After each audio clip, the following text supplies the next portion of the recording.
Hi everyone, it's Elaine and welcome to another podcast.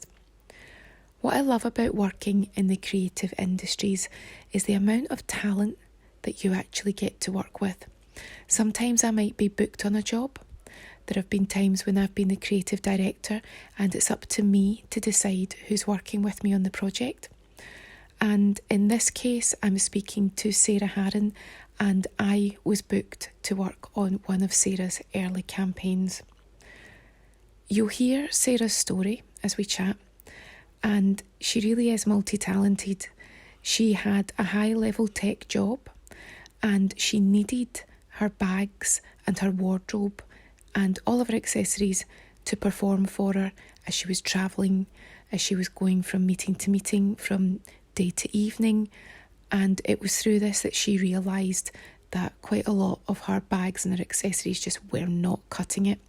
She was paying for exclusive high-end brands. They looked great, but did they always perform and adapt for each requirement? Not necessarily. So Sarah was able to use her creativity and develop her own range. And here we are now, many years later, and we've got the beautiful Sarah Haran website, the bags, the accessories, the celebrity fans, the Bags of Joy Club. There is so much to Sarah's brand and it keeps expanding and growing. So I hope you find our chat interesting. And as always, you can leave me some comments and let me know what you think. And I hope you enjoy your chat. Oh, Sarah, it's so lovely to talk with you. I have known you for quite a few years now, and I see two things straight away: how hard you work and how much your business has grown. And I think it's maybe, is it about 5 or 6 years roughly? Is it about that? Yes. So thank you very much for having me on your podcast. No, That's thank very kind of you. We started in, 2018 was the official launch date. Yeah. And we launched online, but I'd been going for at least 3 or 4 years before that when it was just like a hobby business. I got the company name in 2017 October and then launched online on 2018 in January. Yes, that's been us. It feels like a lifetime, mind you, but well, that's often how small businesses are. That's it. What I love about your brand though is your bags are beautiful, you do accessories, there's always something new, but it really is more than just handbags and accessories and keyrings. Everything has a multi-purpose. So if anyone's not aware, could you just fill us in on why your bags are more than just a handbag or a purse, things like that? Yeah. So when I started, I always thought that, I was making handbags just for myself, just as a hobby. And I was kind of interested in the sort of function over form to start with. So I think it's great to have a beautiful handbag because it can finish off an outfit and all that sort of stuff. But I also wanted it to actually have function as well, which is quite hard to find in handbags. You'll have some bags will have nothing inside and it's just like an empty container that you just throw things in and lose everything in. Others will have maybe one pocket, but I wanted to have lots more pockets inside, which bag designs don't normally have because it's expensive. There's a lot of time required to put lots of pockets into something because you have to sew them all in, so therefore it takes longer. And I wanted a bag that would organize me internally in the bag. And then I also wanted a bag that would look different from the outside, that I could change the look of. And the reason I wanted that was because I was traveling a lot. And if I was going straight out from day to night, I wanted the bag to look different in the nighttime to how it looked in the daytime. I might want it to look a bit more glam, or I might want to put a different chain strap on it or something just to make it look more evening-like without having to change the whole bag. So that was really my starting point. And that's what we've kind of now created. So all of our bags, you can actually change the look of them by buying accessories or adding different straps, tassels, And we have this system on the front where these like press studs, and that means you can take off the smaller bag that's always at the front, and then you can replace that with a different bag on the front, or you can add a different type of accessory. So it makes the bags look different, it makes them more functional and therefore more versatile as well, because you can match it to your whole wardrobe really with just a few upfits. So I think that makes us different, and you could buy one bag and use it all year and change the look of it every day just by having a set of different accessories. So for me, that makes it, much more useful in your wardrobe. And when some people will say a bag is just a bag, when you've got a lot of loyal customers, what's probably the most common feedback from the customers who come back again and again that lets you know your bags are not just a bag? Yeah. So we've got a really high returning customer rate, which is delightful. So at least it tells you you're getting something right. And I think they return because they can change the look of the bag. We've really strong on high quality, so the bag will last. It comes with a lifetime guarantee. And I think service wrap that we put around it means that people are, happy to deal with us. It's not just a one-time thing. And the function of the bag, the fact that they can wear it in different ways and change the look, it does mean that they come back. And at the end of the day, actually carrying a handbag is quite a personal thing.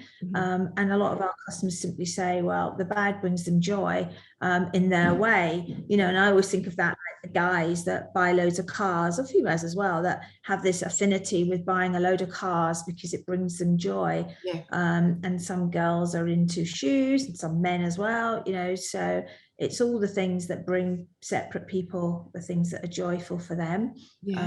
So bags of joy, it is. See, your bags of joy has been going a lot longer than maybe some bags of joy that I've seen advertised recently. Your bags of joy.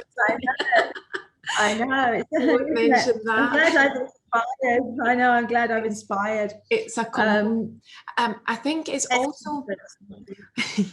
also interesting to me that when you've got a bag that you love, it is an extension of you. That bag just fits perfectly. It feels right when it's on your arm. Everything just sits comfortably. So do you have a lot of people that they say there's a certain style of your bag that just feels like it's the perfect style for them?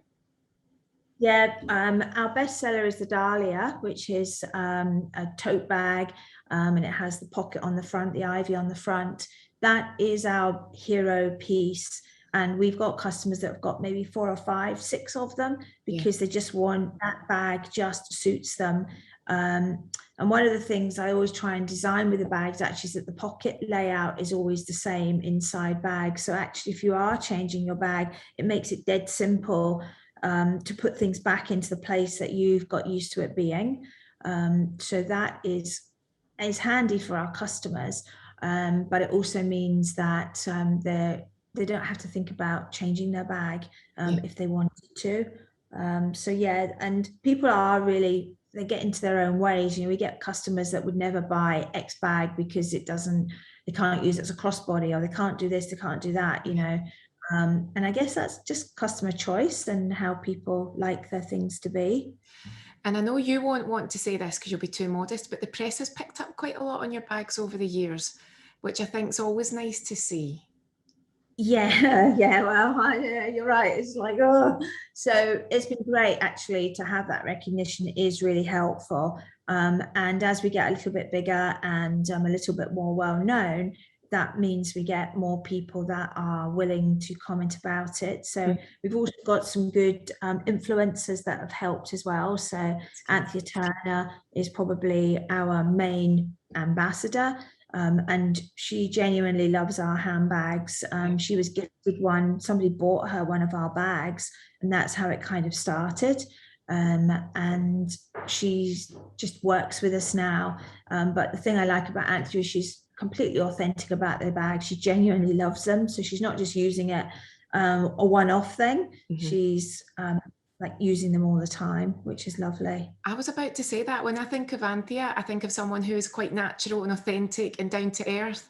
She was even, I think she was on Lorraine being interviewed a week or two ago, and she's just so, when she likes something, you can really tell she likes it. So when I've seen her talking about your bags, you can tell that she's genuinely saying it.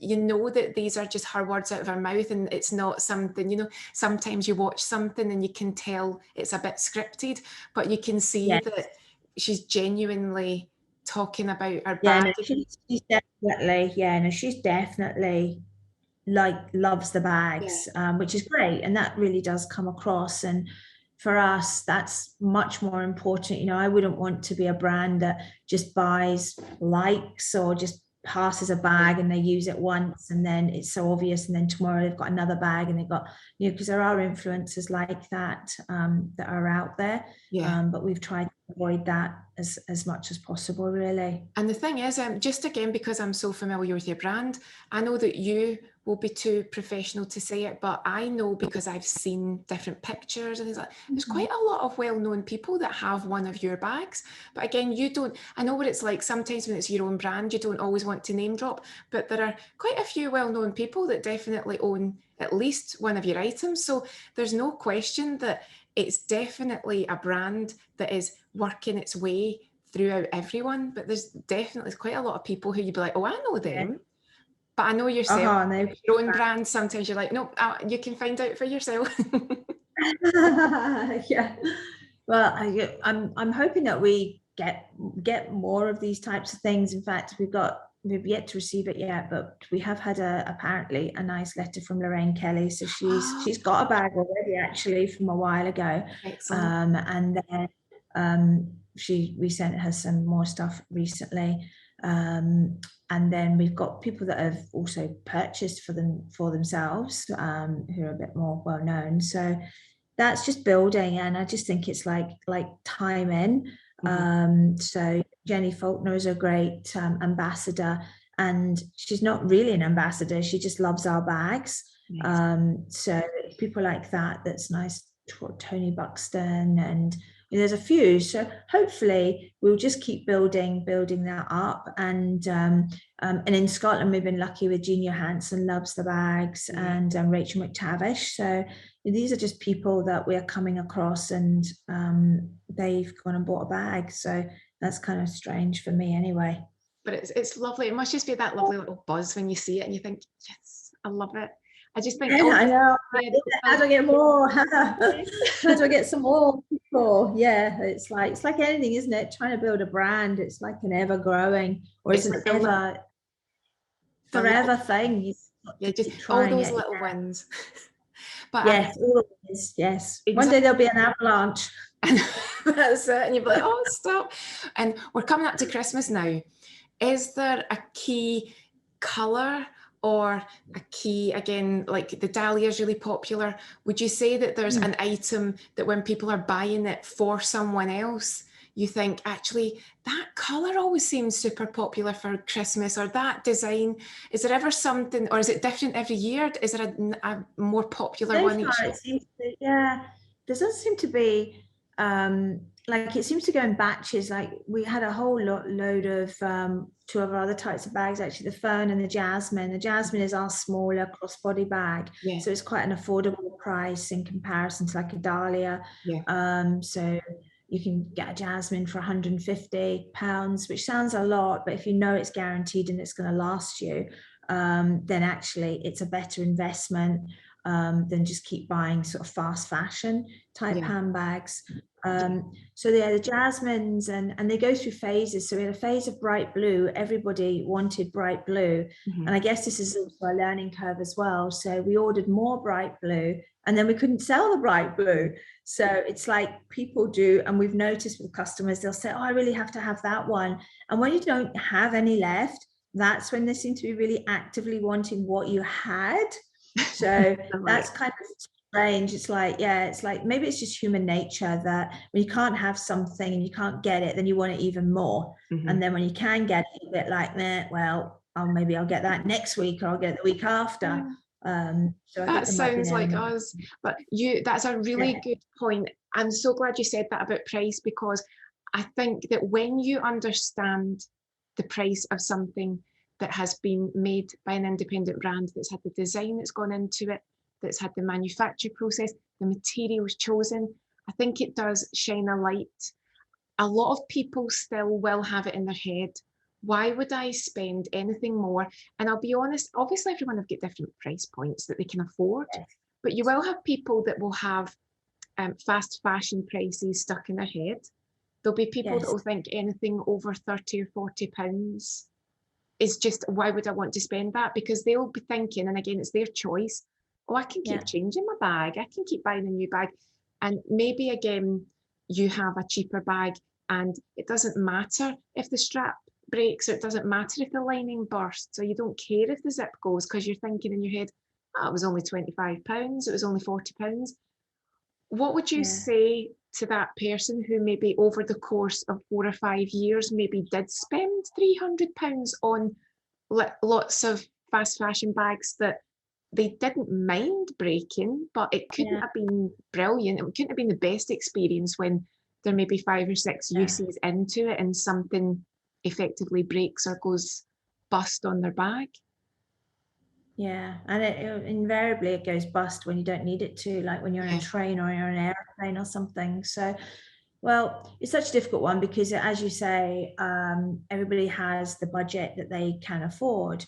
But I think that I would always say with a handbag, buy the best you can afford, because it's a product. Well, your handbag you take everywhere with you, so it's really hard-working part of your wardrobe, and it can let you down. Like if you are on that traveling aeroplane and then your bag breaks, that's really difficult.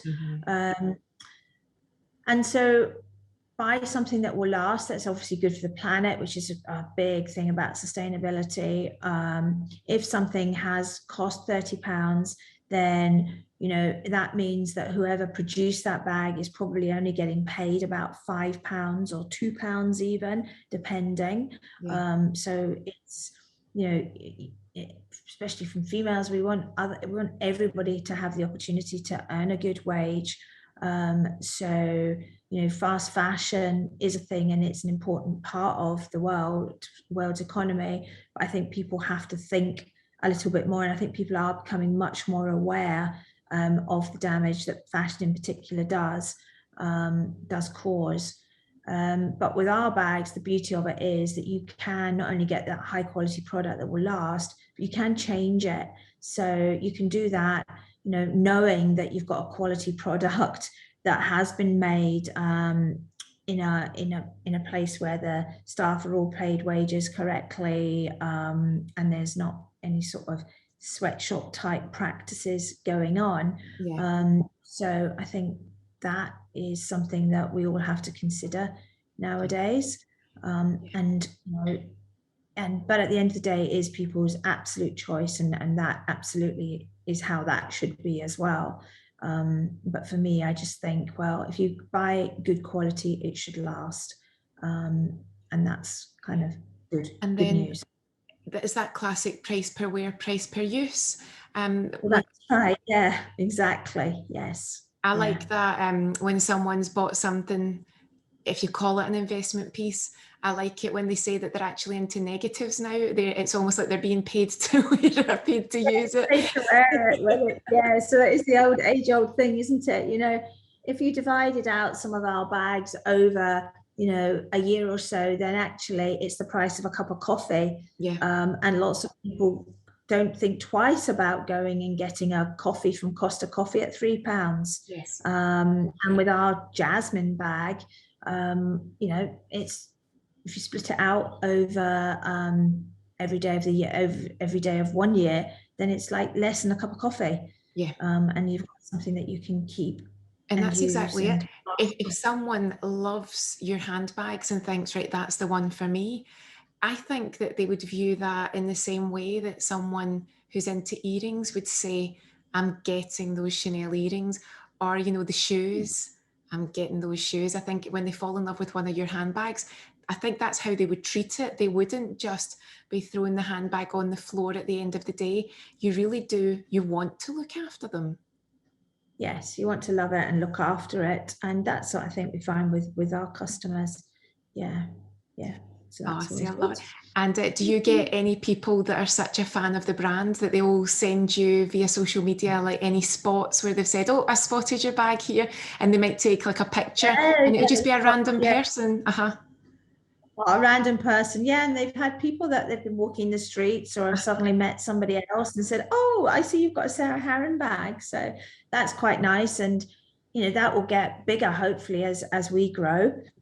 That would be a good thing to keep happening. I'm still waiting for me to walk in the street and see somebody that I've never met before in my life be carrying a bag. So that would be nice for me. But I know that there's quite a few people that's happening to. So in random instances. So that's good. I just think that's such a buzz. And there's another thing that I think is really good about your bags, and it is bag security. So you can never guarantee anyone, obviously, that a random person will attempt. You know what it's like. You can be in London, you can be anywhere. Yes. If someone wants to do something, they'll do it.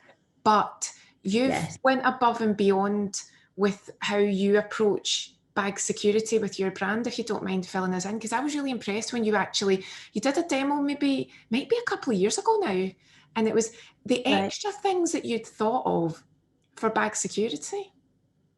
Yeah, so one of the big things is because we've got the pouch on the front, so the tassel that goes through the eyelets on our bags acts as an extra security measure so that no one can ever pull the bag off the front. Recently, we've also got a new insert that goes into our bags, and so this kind of has a zip on it. So if you wanted to buy a bag that you don't always want a zip for, then you can use the insert and put that in. So that gives you extra security. The sides of the bag fold in as well. So that means that you've got less of an area that anyone can pop their hands into. And obviously we've got the usual magnetic snaps to keep it closed as well. So we tried to keep it as secure as possible, but also have it so that you could get into it easily, because there's also nothing worse than if you're in a queue and you're trying to pull things out and you can't get into your bag. So we've kind of tried to think about that too. And the other thing that's quite good from a personal security point of view is we put a chain in the bags that you can attach your keys to. And these are really handy when you get to your front door, because it's always in the same place. You always know instinctively where to put your hand, pull your chain out and put it into your front door so you can get in really nice and quickly. That's really which I think clever. is in the dark. So we just try to be thoughtful about use, I think. But that's what I think does make your brand stand out, is that you evolve the bags and you evolve the interiors just as you go. Are a lot of these things your ideas, or is it sometimes customer feedback? So majority have been our ideas, but we also listen to customers. So if they come up with something, I'm always keen. And one of the things that they'd said was, oh, it'd be really good if the dahlia had a zip. Well, that's a complete redesign and actually limits you with how you could use the bag. So that's why we thought, well, why don't I make an insert that you can put in? Most inserts in bags don't come with a zip. So that was, came for some customer feedback, and then we've taken that forward to improve the bag, which is always important to do. And talking about feedback, you've been really open online about testing any product you create before you even consider offering it to us to buy. I think that seems quite unusual to me, because I know that people will test things, whatever it is that they're creating, but you seem to test them far longer than anyone else I've ever seen. You really do put your items through their paces.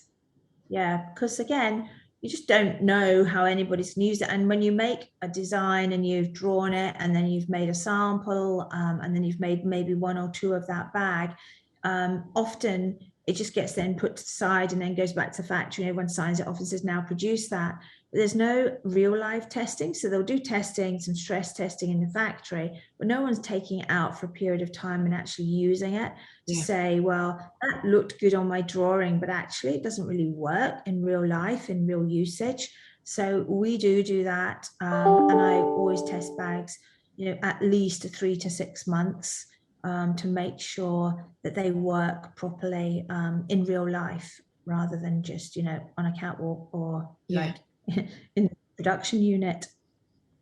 And even though your products and all your bags and your accessories, the person that buys them, the typical person's far and wide, would you say there is a key classic customer that you think actually that seems to be the key demographic that my bags probably speak to more than any? Or would you say no, actually it's quite wide open?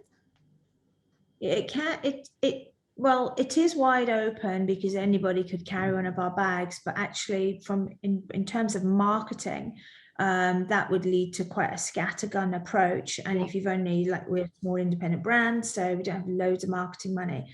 So what we've tended to do is focus on the 40 plus demographic. Women tend to be that age. They tend to have disposable income. And the good thing about having our online community is that we talk to them all the time. So we learn all about them and their lives. And that does make the design process a little bit easier because we know who we are designing for, which is good, actually. That's really good. That's really important. If people don't know that, I think that's so important to know that your brand has actually thought about, obviously, like you say, it's open to everyone, but it's really important to know that your brand has thought about the key customer, because that means that they're thinking about you. And I always think that's good to know, because sometimes you can tell if it's maybe an online marketplace or something like that, and you can tell that they've just thought, right, well, we'll throw everything up and we'll see what sticks, we'll see who we get. Whereas if you've got like an independent like yourself, who's actually, you've got an idea in mind for that key customer, and then it adapts and it flows and it expands just wherever it takes you. Yeah, exactly. Yeah. And I didn't really know. I mean, when you're building a business, they say you must know your customer, and it's really difficult, particularly for an online brand, because you don't see your customer in normal circumstances. It's not like they're walking through the shop and you can go up and chat to them. So the online community has been really helpful for that. And anybody that's starting a brand, the sooner they can sort of get a community and know who's in their community, the easier it will become. And I think just a few more questions to finish off. These are ones that I know that I love when you're creating campaigns or images. I love the creativity of it. Did that surprise you when you started doing your promotional material, maybe picking your models, filming? You've done some actual filmed ads too. Were you surprised at how much you loved it, or do you find it quite stressful? How did you find that? Because that's like a whole new world. I know, videos and all of that, my lord, not something that we're naturally good at, but I think it's something that we've had to adapt, and particularly with being online, we need to find a way for people to see what the bags look like, so taking videos really helps with that. And I'd never done a photo shoot in my path before I started this, so we've got a little bit easier, and it's got a bit easier again because we know our customers, so we're able to pick the right models and pick the right locations and all that sort of stuff. Even the ones in the last year or two, you wouldn't know that that's an area that you don't necessarily have lots of experience in, because they look so they just look as if they're easy. They look as if they're just like, do you know what I mean? When there's a brand that they get it on, thank God. Well, they do, because there was one. I think it's just this year, and we both know the models that were in it, and it was just such a relaxed and easy and natural ad. And sometimes, now this might annoy you to hear this, because sometimes when you see an advert come up, your finger presses on to the next thing before you realise you've seen the advert, and you're like, oh, I wanted to see the end of that, and I've accidentally clicked past because it was happening too quickly. So that must be irritating to hear that as a brand, that someone's wanting to see the end of the advert. So I made sure when it came round again, I was like, look at it. Yeah. I think most people say, with us, it takes about 12 times Yeah. before somebody actually sort of gets it in their head and thinks, oh, I must see that. I've seen it again, or again. And I think with handbag, the average is 6 times in that situation for just subliminal ads. But I think for handbags, which is not necessarily considered an essential item, it can take up to 12 times. Yeah, just to see it. Yeah, I get so annoyed with myself when I was too quick. I was skipping through, and then I've maybe been on the Insta stories, and then I've seen again, and it's only happened a few times, but I've seen the beginning of one of your ads, and I've been like, oh, but I've blooming pressed swipe on the next one. So I've had to learn not to be so quick to press things, because that's so irritating when there's actually that you were like, oh, I wanted to see that. So I've learned my lesson. How to go back. Yeah. Don't do that, just take a bit of time. But yeah, I think the latest ads were, I think the latest ads were great because they were so natural and easy to watch, but also I was literally watching to see what they were taking out their bags so I could see what had changed in design. And the truth is, they're still pretty much exactly, you don't completely change the design to the point where someone might say, oh, that won't work with what I've already got. I think you always make sure that whatever changes, someone that's maybe bought from you even 3 or 4 years ago, it still works. You can still connect. And yeah, and I think that's important, because I find nothing more annoying than Apple keep changing the Apple chargers. Yeah. And you're like, oh, why have they done this? I don't understand. And so I kind of take that approach. Well, that's annoying for me, so it must be annoying other people. So let's just try and keep interiors and basic things similar or the same, so that you can keep using them in a way you've become accustomed. I like that. And my second last question, it's the question of 2020. Are you having a better 2021? Was 2020 just bizarre for everyone? I think it was probably bizarre for everyone. It was bizarre for us because we were like selling handbags and no one was going out. But we managed to build a community where people were just taking their bags from their bedroom down to their new work from home desk. That was good. Yeah. They probably thought, if they wanted to, they probably thought, now is the time to treat myself. Now's the time. Yes. So I think there's a lot of that. Yes. I think a lot of that happened, and we'll just keep working on that now. Just got to keep I like that. pushing on. And then my last question, is there a television program or a person, even if it's a character or a real person, and you think that person is who I would consider like the key, yes, I can see you with my handbag? And I'll tell you what, I saw the first episode. I've completely forgotten the name. It's the Sex and the City sequel. Oh yeah, just that was then. And just like that, I think it's called. Just like that, yes. And I watched the first episode. I was prepared to not like it because everyone had told me, oh, you're not going to like it because it's not as fun as it was. I thought it was all right. Still, I won't spoil it for anyone, but it's it's not the most fun. It's a bit down, the first episode, but she had an amazing closet. And I was looking at the closet, and I did think to myself, because I knew we were talking, one of your, maybe even the blue handbags, I thought one of your handbags would look really good in there. And do you ever see programs and think to yourself, oh yeah, that character would look good with one of my bags? Yes, it's true. Yeah, actually, I struggle to, so I'm not very good at thinking things like that, but we've got a little list that we use, or that we've created, that is sort of like a target list of wouldn't it be lovely. So obviously we had got Anthea on it, so we've done that with Lorraine. We'd like to get Amanda Holden. I think she would be a good person to have. So yeah, they would be and we've got a few more on our little list. Amanda Hutton as well. So there's a few that we're just trying to work on to see if we can get it on them, get it on their arm. Well, when I saw Carrie Bradshaw, and I thought, oh yeah, I could see her. Yeah, that's SJP. Yeah, get her one. Yeah, that closet looked like it could have very comfortably had a few of your. I had one of our bags. Yeah. Maybe need another year or so. Yeah, for the program. Yeah. Yeah, so that's what I was looking at that and I was thinking, oh yeah, I could see that. But it sounds as if there's a lot happening, and I love seeing it because again, I've seen how hard that you've worked, and I see the evolution, and your team grows. Every time I see you, the team's growing, and again, it's all just hard work and progress, and it's great to see. Thank you. Yeah, no, it's like anyone that thinks they can build a brand in 5 minutes is just, barking. Some people have extreme luck and, something catches people's imagination, but 9 times out of 10, it takes a lot of time, a lot of effort.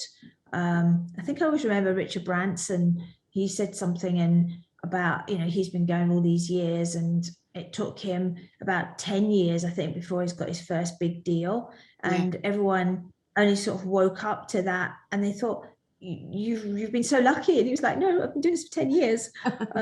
You have to remember that that's all the work that's behind the scenes before you even heard of me. So yeah, there's a lot that goes on. That's the same for any business. So yeah, just got to hang in there and keep it going. Well, I'm loving watching it. And do you want to give us all the website address and your socials, any handles that you think are probably the ones that are easy to go to? Thank you. Yeah, no, our website is obviously www.sarahharan.com. So, and our social is Sarah Haran UK. So we've just kept it very simple. Excellent. And my name, which I can remember, many other people might not remember, but yeah, sarahharan.com. It's sometimes you have one of those days when you can't remember your name, and that's when you know it's time for a wine. Yeah, that's true. Yeah, exactly. Oh, Sarah, thank you. I've really enjoyed it. Thank you so much. And I hope it's lovely chatting to you, Elaine. So thank you for the opportunity. And I hope everyone takes a little look, and if they can leave me comments or leave you comments on their favourite designs and what they love as well. It's always good to know if we're all in the same wavelength. Yeah, so that'd be great. I'll get feedback, you'll get feedback. I'll have a great day. Okay, thank you. Thanks, bye.